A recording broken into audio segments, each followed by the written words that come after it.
साथियों, आज मैं आप सब लोगों के बीच में एक ऐसा टॉपिक लेकर के आया हूं और उसको इतने आसान तरीके से मैं समझाना चाहता हूं कि आप में से प्रत्येक लोगों को, प्रत्येक व्यक्ति को यह बात आसानी से समझ में आ जाए कि आखिर में ये क्या हो रहा था।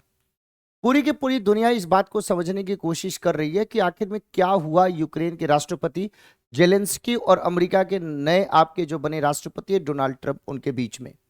अब इस सारा का सारा कन्वर्सेशन प्योर आपकी इंग्लिश में था, तो बहुत सारे लोग इस बात को नहीं समझ पा रहे हैं। मैं आपको उस बात को समझने के लिए बहुत आसान शब्दों में मदद करने के लिए इस सेशन के माध्यम से आया हूं। देखिए, अभी अमेरिका के जो राष्ट्रपति बने हैं, नए निर्वाचित आपके राष्ट्रपति बने हैं डोनाल्ड ट्रंप, वो विश्व के अलग अलग देशों के नेताओं के साथ, अलग अलग देश के नेताओं के साथ वो बैठक कर रहे हैं, बातचीत कर रहे हैं। लेकिन उनमें से बहुत सारे नेता के साथ उनका जो एक तरीके से कर्टसी है वो अलग अलग रूप में देखने को मिला। किसी को वो खुद वो आपको एक तरीके से है कि उनको आपके अगवानी करने के लिए गए, किसी को अपने अगवानी करने के लिए अपने अधिकारी को ही भेज दिया, किसी को वो छोड़ने तक गाड़ी से आए, किसी को छोड़ने तक नहीं आए। और दूसरी बात है कि वो जिस तरीके से कड़े लहजे में, कड़े शब्दों में अलग अलग देशों के सामने ही उनकी बातों को लेकर के कह रहे थे, वो एक बहुत बड़ा आपके मुद्दा बना हुआ था। अब बात थी यूक्रेन के राष्ट्रपति की व्हाइट हाउस में ट्रंप के साथ मुलाकात की। ट्रंप ने जिस तरीके से आपके यूक्रेन के मुद्दे को लेकर के, रशिया के मुद्दे को लेकर के जेलेंस्की के सामने अपनी बात रखी। अमेरिका के राष्ट्रपति और उपराष्ट्रपति दोनों बैठे थे और यूक्रेन के राष्ट्रपति भी जेलेंस्की वहां पे थे। पूरी की पूरी मीडिया भी वहां पे सामने थी, सबके सामने में कन्वर्सेशन आपके हो रहा था। तो जैसे ही आपके बहस की शुरुआत अमेरिका के उपराष्ट्रपति और यूक्रेन के राष्ट्रपति के बीच में हुआ, उस बहस के बीच में ट्रंप आपके कूद पड़े और यहां से बहस पूरे तरीके से, जो पिछले 45 मिनट से जो मीटिंग आपकी चली आ रही थी, उसका अंतिम 10 मिनट इतना तनावपूर्ण हो गया कि जेलेंस्की को उनके कार तक छोड़ने के लिए, आने के लिए तो छोड़ दो, वो तो बात बहुत दूर है, उनको उसी समय उनको कह दिया गया कि व्हाइट हाउस छोड़ करके चले जाइए। और इस प्रकार के प्रकरण के बाद ट्रंप अपने कमरे में चले गए और जेलेंस्की अपने कमरे में चले गए। और जो एक बहुत मजबूत, जो बहुत महत्वपूर्ण एक समझौता होने वाला था, वो नहीं हो पाया। हम आपको इस पूरे के पूरे इंट्रो मैंने दे दिया, मैं आपकी बात करता हूं जेलेंस्की ने क्या कहा इस पूरे प्रकरण के बाद कि युद्ध में हर किसी को दिक्कतों से जूझना पड़ता है, यहां तक कि आपको भी, यानी अमेरिका को उन्होंने बोला है, लेकिन अभी आपको उसका एहसास नहीं है, लेकिन भविष्य में होगा। यह बात सीधे अमेरिका के राष्ट्रपति के सामने जेलेंस्की ने यह बात सीधे कही कि आज हम इस स्थिति में हैं तो आपको उसका एहसास नहीं होगा, लेकिन जब आपके साथ ऐसी स्थिति होगी तब उसका एहसास होगा आपको। ट्रंप ने जेलेंस्की से क्या कहा कि अभी आप बहुत ही अच्छी स्थिति में नहीं है। और सबसे बड़ी बात है कि ट्रंप ने यूक्रेन के राष्ट्रपति के लिए जिन शब्दों का प्रयोग किया, मूर्ख जैसे शब्दों का, स्टूपिड प्रेसिडेंट जैसे शब्दों का, उसके बाद यह कहा कि आप थर्ड वर्ल्ड वार शुरू करवा देना चाहते हैं, आप समझौता नहीं करना चाहते हैं, आप एक तरीके से डिक्टेट करने की कोशिश कर रहे हैं। तो ये सारी बात, तो ये जो ट्रंप ने जेलेंस्की से कहा कि अभी आप बहुत अच्छी स्थिति में नहीं है, आपने खुद को बहुत मुश्किल स्थिति में ला दिया है, आपके पास अभी दांव पर लगाने के लिए कुछ नहीं है, ऐसे में आप बहस नहीं कर सकते, ऐसे में आप हमसे डिबेट नहीं कर सकते। आमतौर पे क्या होता है कि व्हाइट हाउस में जो आपकी बैठक होती है और विशेषकर ट्रंप के राष्ट्रपति बनने के बाद जो आपकी जो प्रक्रिया और जो परंपरा दिखाई दे रही है, उसमें ट्रंप को जो मन करे पूरी मीडिया के सामने, उस देश के प्रमुख के सामने जो मन करे वो बोल देता है, लेकिन कोई उस प्रकार का रिप्लाई नहीं देता है। लेकिन जेलेंस्की से पहले हमने फ्रांस के जो राष्ट्रपति इमैनुअल मैक्रों हैं, उनको भी ट्रंप की बातों को काटते हुए और अपनी बातों को रखते हुए दिखाई दिया, जो कि एक बहुत मजबूत मैसेज आपके गया। ठीक बात है, लेकिन आप लोगों को यह भी बात याद होगा कि हम लोगों के प्रधानमंत्री, हमारे बहुत ही प्रिय प्रधानमंत्री, सम्मानीय प्रधानमंत्री, जब मोदी जी वहां पे पहुंचे, तो मोदी जी जब व्हाइट हाउस में आप इंटर कर रहे थे, तो उनको रिसीव करने के लिए डोनाल्ड ट्रंप नहीं आया और उसने अपने अधिकारी को भेजा।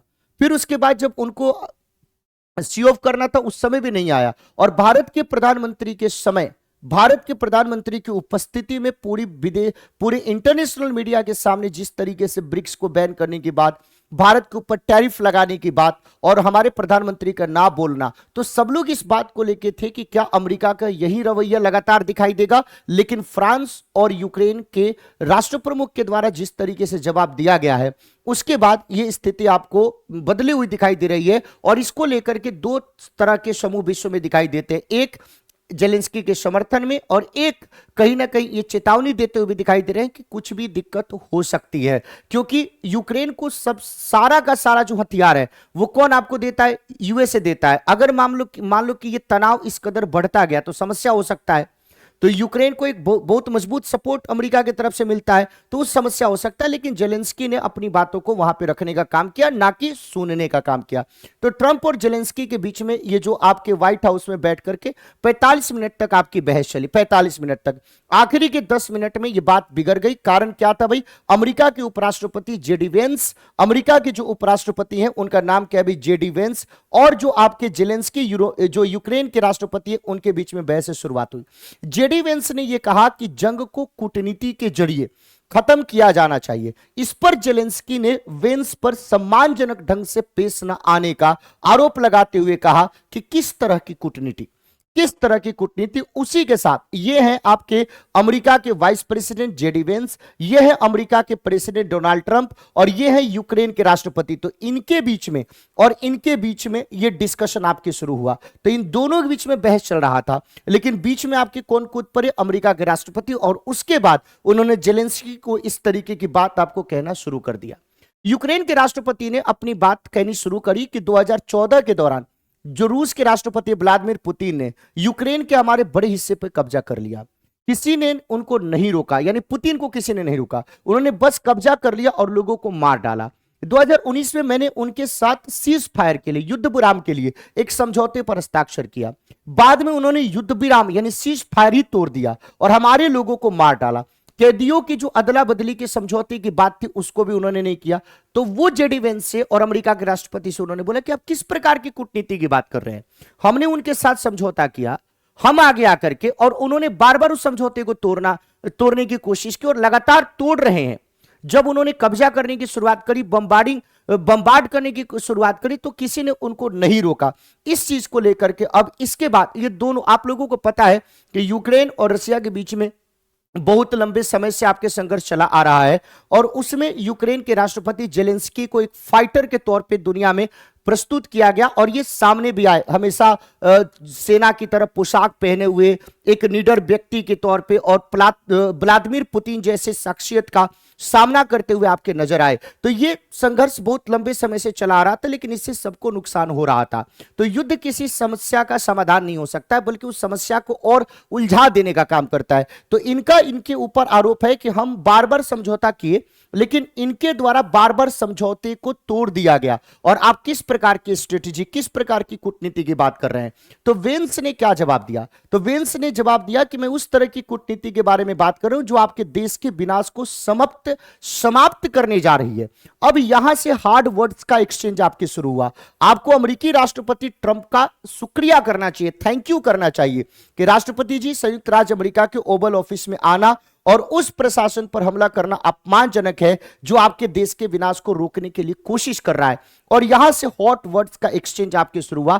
फिर ट्रंप आपके बहस में कूदे, और ट्रंप जब बहस में कूदे तो तेज आवाज में उन्होंने जेलेंस्की की तरफ उंगली उठाते हुए, भाई उन्होंने तेज आवाज में जेलेंस्की की तरफ उंगली उठाते हुए, अगर मैं वो फोटो लगा पाऊं तो हम लोगों को पता चलेगा, तो तेज आवाज में उन्होंने जेलेंस्की की तरफ उंगली उठाते हुए ट्रंप ने जेलेंस्की को क्या कहा कि ये सब कुछ आपके चलते हो रहा है, सब कुछ आपके चलते हो रहा है, और आप एक स्टूपिड प्रेसिडेंट हो, आपसे कुछ भी अब आपके पक्ष में नहीं है और कुछ भी अब आपसे नहीं संभल रहा है भाई, इस तरीके से। तो जेलेंस्की ने कहा कि ठीक है, शुरू से बात करते हैं। तो ट्रंप ने इसके बारे में जब बात कही, भाई उन्होंने कहा कि आप अच्छी स्थिति में नहीं है, ट्रंप ने, रूस के साथ आपको समझौता करना होगा।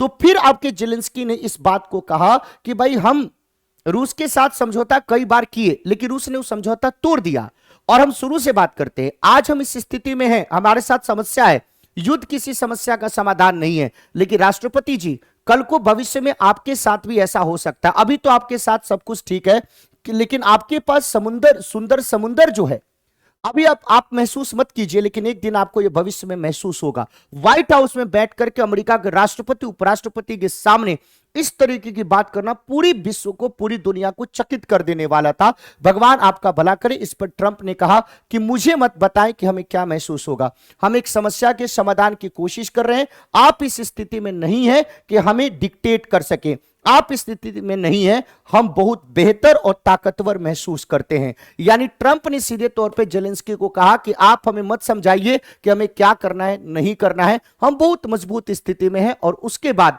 जो आपके दोनों के दोनों इस प्रकार के, और दूसरी बात है कि जो आपके जेलेंस्की हैं शुरू से ही अमेरिका के जो राष्ट्रपति हैं, जेलेंस्की को रिसीव करते समय भी उन्होंने जेलेंस्की के साथ इस तरीके से वो पेश आए कि उनके कपड़े पे भी उन्होंने सवाल उठाया मजाकिया लहजे में। लेकिन कोई बात नहीं है, ये दो देश के राष्ट्रपति के बीच की बात हो सकती है। लेकिन जब राष्ट्रपति उपराष्ट्रपति के सामने यूक्रेन के राष्ट्रपति के कपड़े के ऊपर अमेरिका की मीडिया ने सवाल उठाया, ये बेहद अपमानजनक बात था। तो उन्होंने जवाब भी दिया जेलेंस्की ने कि हमें क्या कपड़ा पहनना है ये हमें पता है, और आपके जैसा सूट, आपके जैसा कपड़ा शायद आपसे बेहतर या आपसे सस्ता कपड़ा हम युद्ध के खत्म हो जाने के बाद, शांति स्थापित हो जाने के बाद बिल्कुल पहनेंगे। उन्होंने इस बात के ऊपर जवाब दिया। और बाद में ट्रंप ने भड़क करके कहा कि आपके हाथ में कुछ नहीं है, आज से आपके दिन बुरे आपके शुरू हो गए हैं और आप तीसरे वर्ल्ड वार का जुआ खेल रहे हैं और इस तरह काम करना संभव आपके नहीं है। और इस तरीके से दोनों के बीच में ये हॉट आपके डिबेट हुआ। उसके बाद ये चीजें पूरी तरीके से आपकी क्या हो गई भाई, तो आपकी खत्म हो गई। तो यहां पे समझने की, तो जेलेंस्की ने अपनी बात को रखने की कोशिश करी, जेलेंस्की ने अपनी बात को रखने की कोशिश करी, लेकिन अमेरिका के राष्ट्रपति ने उनकी बात को सुनने से इनकार कर दिया। तो यह था यूक्रेन और अमेरिका के बीच का ये तू मैं जो मैंने आपको आसान शब्दों में बताने का काम किया। जब हम पुतिन के प्रति जेलेंस्की की नफरत के साथ मसौदा तय करना मुश्किल है, ट्रंप ने यह बात कहा। ट्रंप ने बोला कि भाई आप पुतिन से नफरत करते हैं, जबकि जेलेंस्की ने यह बात बोला कि हम नफरत नहीं करते, हम तो शांति चाहते हैं, हमने समझौता भी किया, लेकिन उस समझौते को बार बार उन्होंने तोड़ने का काम किया। भाई खनिज समझौता के लिए दबाव बनाया ट्रंप ने, जेलेंस्की के ऊपर खनिज समझौता करने के लिए भी दबाव बनाया। उन्होंने यह भी कहा कि अगर वो समझौता नहीं करते हैं तो अमेरिका रूस यूक्रेन युद्ध से अलग हो जाएगा भाई, और उनकी किसी भी तरह की मदद नहीं करेगा। दरअसल ट्रंप चाहते हैं कि बाइडेन प्रशासन ने अब तक यूक्रेन के पैसे और हथियार से जो भी मदद की है उसकी भरपाई के रूप में यूक्रेन अमेरिका को अपनी खनिज तक पहुंच आसान बनाएगा। इसलिए आप सब लोगों को देखा, ये देखो यूक्रेन है और इधर आपको रसिया दिखाई देता है। ये वो फ्रंट है जहां जहां पे रूस और यूक्रेन के साथ आपके क्या हो रहा है भाई, युद्ध हो रहा है भाई। जहां जहां पे रूस और यूक्रेन के बीच में युद्ध हो रहा है और इससे काफी सारा हताहत हुआ। ये यूक्रेन का आपके फ्लैग है, ये यूक्रेन का आपके फ्लैग है और ये कोट ऑफ आर्म्स है।